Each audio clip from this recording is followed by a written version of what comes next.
Mamlakatimizda mahalla tizimini rivojlantirish, inson qadrini ulug'lash va jamiyatda hamjihatlikni mustahkamlash yo'lida fidokorona mehnat qilayotgan yurtdoshlarimiz munosib e'tirof etilmoqda. Ana shunday insonlar qatorida Yigitali Allamurodov ham bor. U mahalla hayotida faol ishtirok etib, aholi farovonligi, milliy qadriyatlarni asrab-avaylash va yoshlarni vatanparvarlik ruhida tarbiyalashga munosib hissa qo'shayotgani uchun kelajak bunyodkori medali bilan taqdirlandi.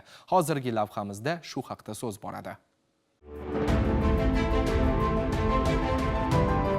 Surxondaryo viloyati Jarqo'rg'on tumanidagi Yangi O'zbekiston massivi bugun o'z nomiga monand ravishda yangilanishlar, bunyodkorlik va intilishlar maskaniga aylanib bormoqda. Bu yerda qad rostlayotgan har bir tashabbus, ayniqsa yoshlar ta'lim tarbiyasiga qaratilgan sa'y-harakatlar yurtimizda olib borilayotgan keng ko'lamli islohotlarning amaliy ifodasidir. Ana shunday maskanlardan biri Young Adults o'quv markazi. Markaz rahbari fidoyi yosh tadbirkor Yigitali Abdullayevning yaqinda prezidentimiz farmoni bilan kelajak bunyodkori medali bilan taqdirlangani ana shu sa'y-harakatlarning munosib e'tirofidir.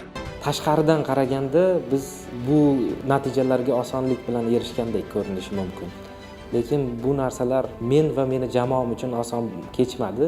9 yillik mehnatimiz va mashaqqatimiz yotadi buni ortida. Prezidentimizning farmoni chiqdi. Menga kelajak bunyodkori medalini berish to'g'risida bundan men juda ham minnatdor bo'ldim. Kichkinagina mehnatimizni prezidentimiz yuqori baholaganligi va davlatimizda har doim mehnat qilgan insonga e'tibor baland bo'lishini tushunib yetdim.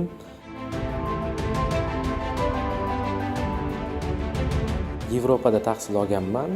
Latviya hamda Chexiya mamlakatlarida iqtisodiyot fakultetida 2017-yilda universitetni tugallab, yurtimizda yaratilayotgan imkoniyatlarni ko'rib, O'zbekistonga kelib, o'z biznesimni boshlashga qaror qabul qilganman.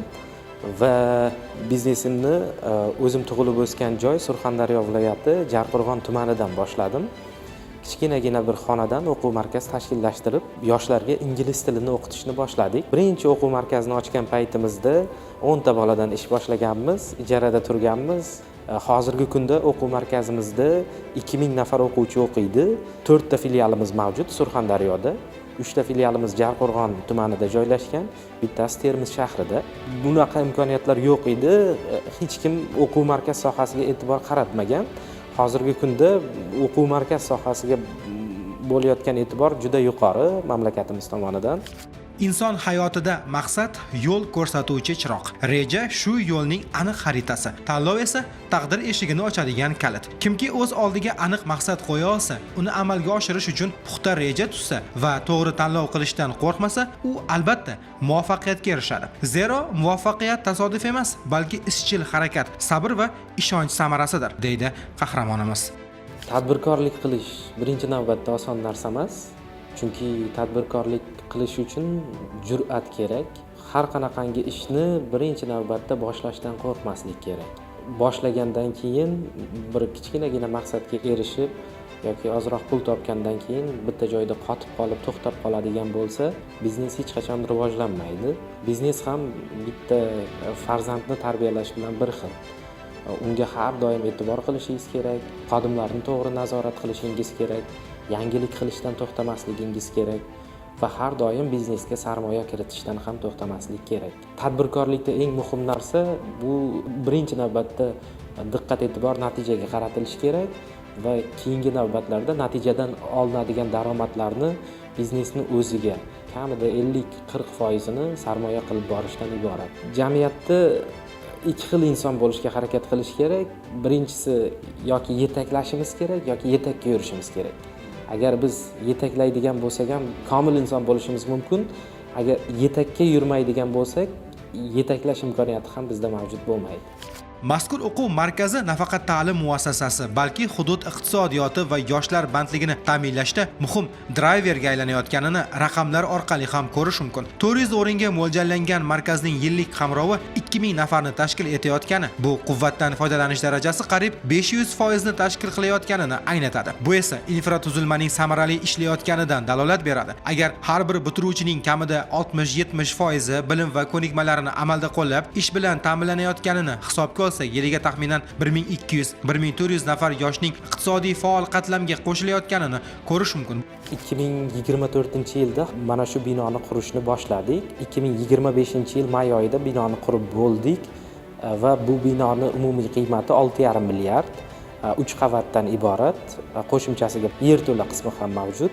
Bu o'quv markazida asosan ingliz tili hamda IT yo'nalishlari bor. O'quvchilarni kompyuterlar bilan o'quv markazimizning o'zi ta'minlaydi. Bu binoni qurishda prezidentimiz tomonidan yosh tadbirkorlarga ajratilgan imtiyozli kredit ham olganmiz. 2,5 milliard so'm va 4 milliard o'zimizning mablag'imizdan qurib bitkizdik o'quv markazini. Kelajakda tumanimizda 1000 o'rinli xususiy maktabni qurishni rejalashtirganmiz. Biz hech qachon ta'lim sohasida to'xtab qolmaymiz.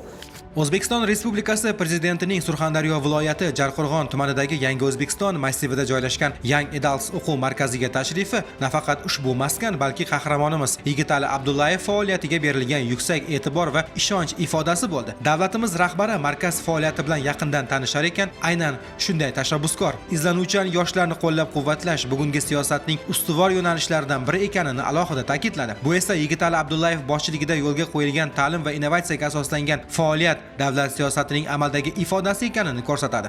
Prezidentimizni bizning o'quv markazimizga tashriflari bizga juda ham katta motivatsiya va ruhlantirish bo'ldi. Bilimli yoshlarni tarbiyalashdan hech qachon to'xtamaymiz va Yangi O'zbekistonni birga barpo etishda hurmatli prezidentimiz bilan yelkadosh turishda davom etamiz. Kelajak bunyodkori medali bilan taqdirlangan Yigitali Abdullayev kabi fidoyi, tashabbuskor yoshlar bor ekan, yurtimizda bunyodkorlik ishlari izchil davom etaveradi. Ularning sa'y-harakati, g'ayrati va intilishi esa kelajagimizning mustahkam poydevorini yaratishda muhim omil bo'lib xizmat qiladi.